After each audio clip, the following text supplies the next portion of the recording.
Welcome, love. This is Sex, Drugs, and Sound Bowls, and I'm Jessie Siren, here to stir the cauldron with raw psycho-spiritual talks on healing, plant medicine, sex, motherhood, and the sacred chaos that cracks us open and lights the way forward. Expect deep truth and raw feels that leave you inspired, held in your humanness, and ready to take your rightful place as the creator of your own experience. With a deep breath and an open heart, let's be all the way here now. Hello and welcome back to Sex, Drugs, and Sound Bowls. I'm Jessie Siren, as always, reporting mid-process, mid-chrysalis, mid-dissolution. And today, I wanted to share a really powerful and grounding conversation I had with universe, with source, God, love, goes by many names, but whose voice cannot be denied. Actually, can be denied, and is so often ignored or shushed or just not even heard or noticed at all in the hustle and bustle of everyday life. This morning I went down, I noticed how fucked my nervous system has been. My sex drive has been like non-existent. I look at Matt and I think, God, you're so beautiful, so sexy. And yet in my body, there's like a cringing, there's like a guarding, there's like a protecting energy. And he's been so fucking sweet. I've just been like, I don't know. I crawled in bed next to him a few nights ago and I was just like, I'm feeling so stressed and guilty. Like all I want to do is just snuggle. I don't want anything else. And I don't know why I don't want anything else. And he said, I know you've been going through a lot, so I'm taking care of myself, Jessie. And then he just snuggled up to me. And there was no expectations and no pressure. And my nervous system then relaxed a little bit. And I felt my desire come back a little. But also in this month, I have felt like body odor. I sprouted my first smattering of gray hairs. More hair has fallen out of my head than it ever did even postpartum. My body has just been going through so much stress, so much grief, so much changing, triggered in so many powerful ways. And nothing has felt right the past few days. I'm a person who typically gets up in the morning and just rolls like one moment of pleasure into the next.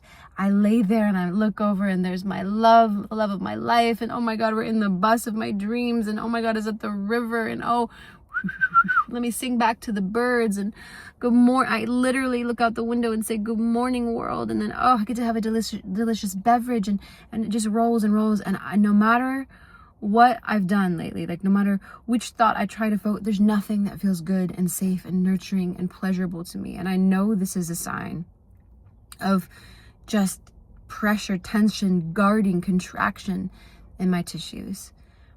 And so I had a friend just share with me, he had an incredible experience on mushrooms, and he said the whole thing was just body, and he just felt like a rippling release through his body. And I thought, I want that, I need that, but I don't feel grounded enough to take medicine. And how can I give myself this release? And so I've been going out to the river every morning for the past 5 or 6 days, spreading my mat out, and even in the little drizzle, doing just some intuitive somatic release, body work, meditation, breath work, talking out loud to myself.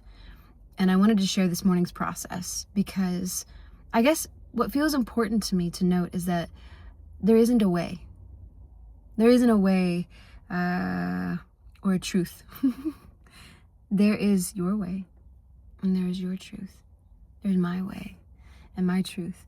And when I get lost in the mind and I start to look outside for answers, for help, it's a lot of disappointment.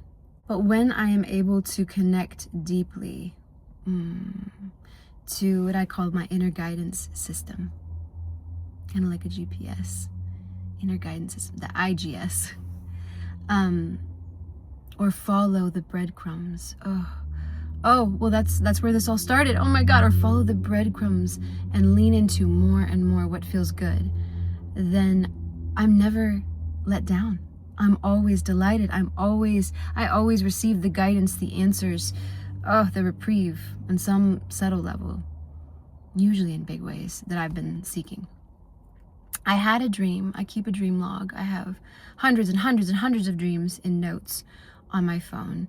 And I love to play in the dream world.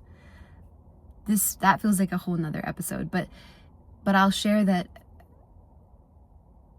about a week ago, I had a dream, and in my dream, it felt like I was in that kind of liminal shamanic realm. There was no images, and then there was just like a voice, or a knowing, and the voice was, or the knowing was telling me, follow the breadcrumbs, lean into, in every moment, lean into, and move in the direction of what feels good. And now I have to define good a little bit when I was journaling about this, even because good does not mean what feels good immediately, right? Like it might feel good to eat a gallon of ice cream or to binge Netflix until 2 a.m. But this is a short term payoff and increasing my likelihood of long-term suffering. Right? Waking up feeling sick or hungover or groggy or short with my children or just emotionally unstable, right? So move in the direction of what feels aligned, feels like a better word, right? But in my dream, it was good, and the word was synonymous with move in the direction of what feels aligned, move in the direction of what feels like it's calling your soul forward. Ooh, move in the direction of what feels sweet. And then flash, there's just like hands, and it's me digging in this rich dark soil, and I pull out this book.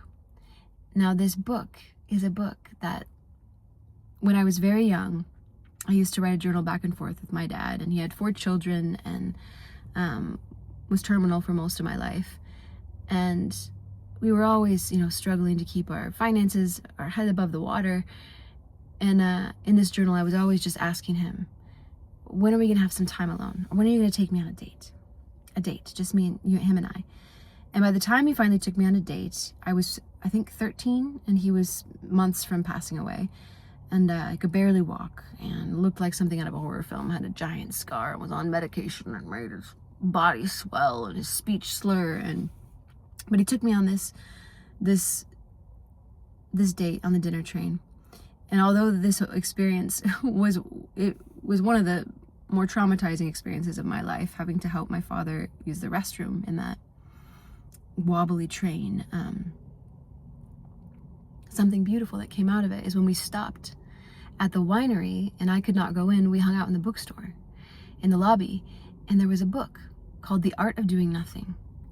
And it feels like foreshadowing for my whole life. Like this moment makes me emotional. Because as someone who would and had spent so much of her life trying to be the good girl, trying to do, go, be, create, give, serve, more. This book, The Art of Doing Nothing, even just the title, would be something that would call to my soul my greatest teacher in this life, to be still. In the words of Walt Whitman, to fall back into this deep knowing that I exist as I am, that is enough. And so he bought me this book, and I loved it. It was beautiful, like a coffee table book with beautiful images and little exercises and ways to practice the art of doing nothing. And it just felt so sensuous, and so yummy. I'd read the words and maybe not even practice, but just reading them would give me this inner sense of peace. And I brought that book to a retreat that I hosted, I don't know, maybe 5 years ago or so, and it was in a palapa, and it got water damaged. And so I had to throw that book out, inscribed with my father's sweet words. But I bought myself another one, And so back to the dream. This is the book that and I haven't touched it since I purchased it 5 years ago. It's been buried on my bookshelf. Back to the dream. This is the book I was unearthing and shaking dirt off of, The Art of Doing Nothing. And so I heeded this dream. I followed the breadcrumbs, and the breadcrumbs led me to a yoga mat on the river, on the bank of the river every morning, to going out and being quiet with myself, with my journal, with my body, with the birds chirping and the wind, the spring breeze blowing and the river rushing, watching new life as the baby ducks and the baby geese were hatched and then clumsily waddling and following behind their long-legged mothers. And something happened. I watched each morning as it became easier to listen to the intimations of my body, right? The signaling of my body. What did it want? What did it need? And I moved towards instinct. I remembered a practice that I adopted years ago, instinctive trauma release. And it's based on the power of tremors, of shaking, right? Different cultures all around the world have their own ways of instigating this same action in the body, right? Like twerking even is a way that we shake and we move energy in the body. And the instinctive trauma release is such a beautiful, it's such a beautiful practice. If you don't know about the power of shaking, we can look to nature, and like if a bird hits your window, and its nervous system will move it into freeze, and it will lie very still. And if you grab it when it's in that freeze state, you can actually stand to kill this sweet little bird, because its body, unable to release the pent-up energy from the trauma it has just experienced, will become overwhelmed and its little heart will stop. But if you leave the bird there and watch and stand back, you'll see, I know, I've seen, it'll start to shake and its little feathers will start to rustle. And eventually it will shake its little head off and it will fly away. And you can see this in other creatures as well, in deers, fawns, elk. And the same is true of humans. We have a biological, a nervous system reset when in the shake, right? That comes when we're overwhelmed with grief, with trauma, with fear. But we also have a mind that allows us to override this natural instinct. And so I set myself on my mat this morning and went through these little exercises to instigate these tremors, and they came. It took me, I had to feed into it a little bit, and then it came, and it was just waves. And then it started with my pelvis and my thighs and my legs, and it rippled up my spine and out my arms and my fingers and my neck and my shoulders, and everything softened, and all this tension that I've been feeling in my body. When I heard my friend talk about his big release through his mushroom journey, I wanted that so bad. I thought, oh, my body, I've been able to compassionately, and I feel like, navigate so much of these big emotions, but my body hasn't had a chance to just let go. And I shook for probably 10 minutes, and then I stopped.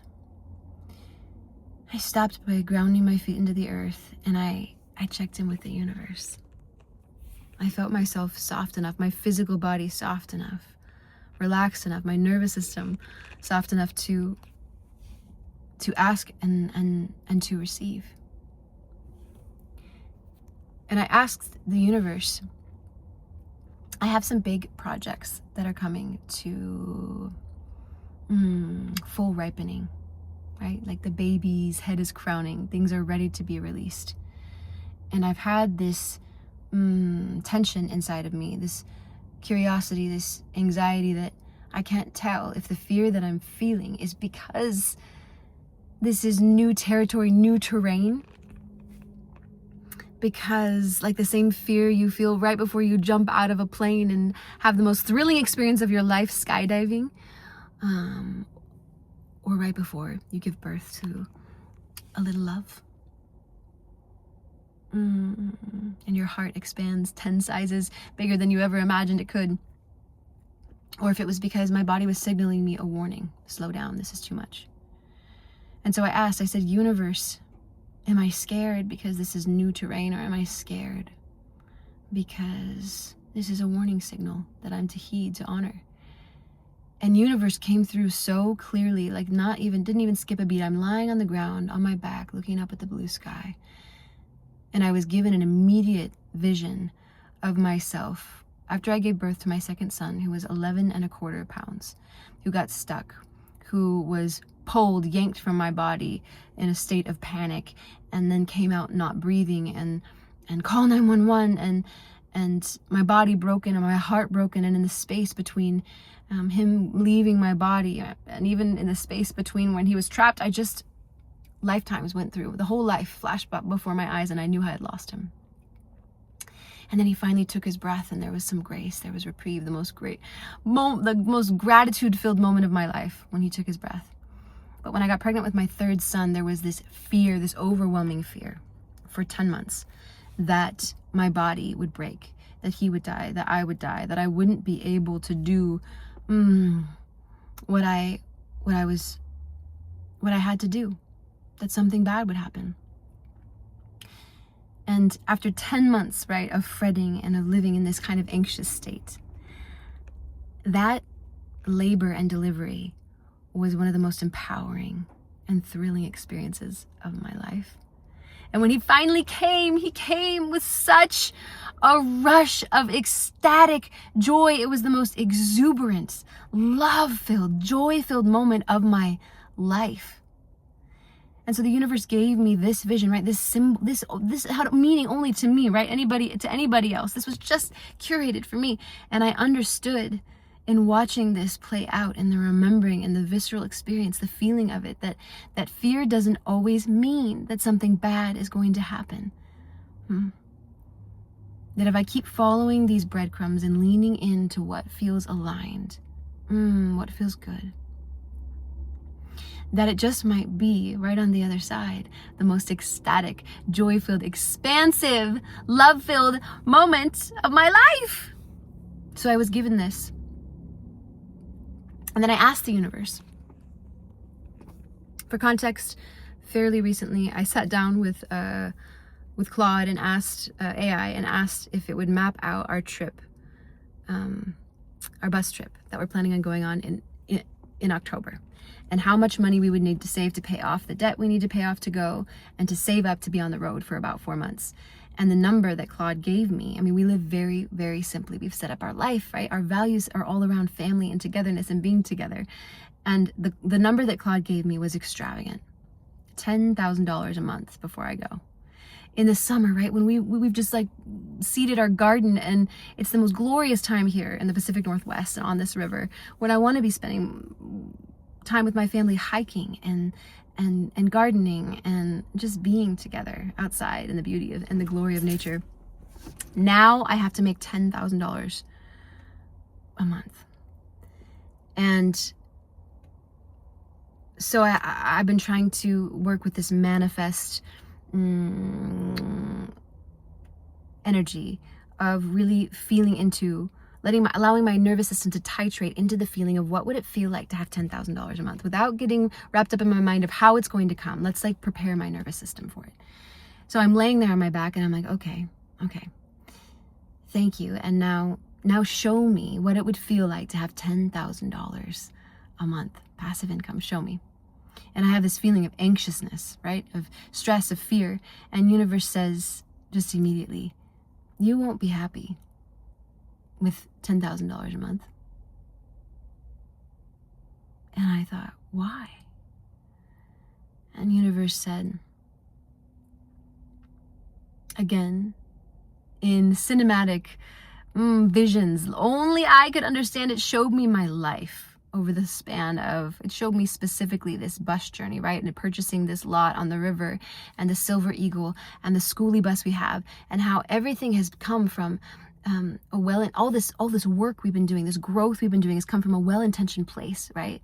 Of creating more beauty, more stability, more expansiveness, more freedom for our family. But I was shown in this moment how it was a never-ending cycle. How there would never be an end and never be an other side to this, I call it the procreant urge of the universe, right? The urge to expand and expand and expand. It showed me that there was never going to be an end to it. And it showed me how there was this naivety that believed, this childish belief, this naivety that thought just on the other side of this project is peace, is abundance, is freedom, is time, is presence. Oh, just on the other side of this amount of money is my peace, is my presence, is my freedom, is my joy. And universe said there is no other side. Wow. And then asked me again to view beauty as a signal of inner alignment, of harmony, of balancing, of authentic expression. And showed me in such a beautiful way that money, that power, that success, that fame did not necessarily mean beauty, the beauty way, the way of harmony, the way of inner balance, the way of authentic expression. That if I could not be happy now, I would never be happy. If I could not find rest now, I will never find rest. If I cannot find abundance now, I will never find abundance. Universe said there is a rotten root. A root that the energy that feeds you is fed through, that whispers, you don't deserve it, and pushes it away. And another still that lives in such fear of losing, cling tighter, it whispers. And another still that says, in order to have or receive abundance, you must give and give until there is nothing left. And I saw the root system here, right? Like there's this pure source energy of life that is moving to and through and all around us. And our tap roots, right, are our inner belief systems. Our core beliefs are the roots through which the energy of life is filtered. And if I have these rotted roots, right, these roots that are just mucking up the energy of life, they're drawing in that energy, and the fruit of these roots, right, just like in nature, the quality of the roots determines the quality of the bloom. The quality of my core beliefs determines the quality of the life that blossoms from those beliefs. So universe is like, check your root system. And I shook. I laid there and I shook and I cried, and my eyes were squeezed tight and the tears were streaming and the sunlight was streaming through my eyes, and I just knew it was true. I knew that the freedom that I craved, that the joy, that the presence, that the inner peace, I had this experience, right? This visceral experience that it was not contingent on any amount of success, on any amount of money, that it was mine right now, that it's here. And I felt it in my body after months of feeling fucking numb, just numbed out. God. I can't even feel the kiss of my lover, right? There was no pleasure in my body. I just felt it start to circulate again. And I got this quote when I read Leaves of Grass as a 14-year-old. It became one of my greatest spiritual teachers, and I come back to it again and again. And just as he speaks of or writes of in his book, each time there is new meaning. I exist as I am, that is enough.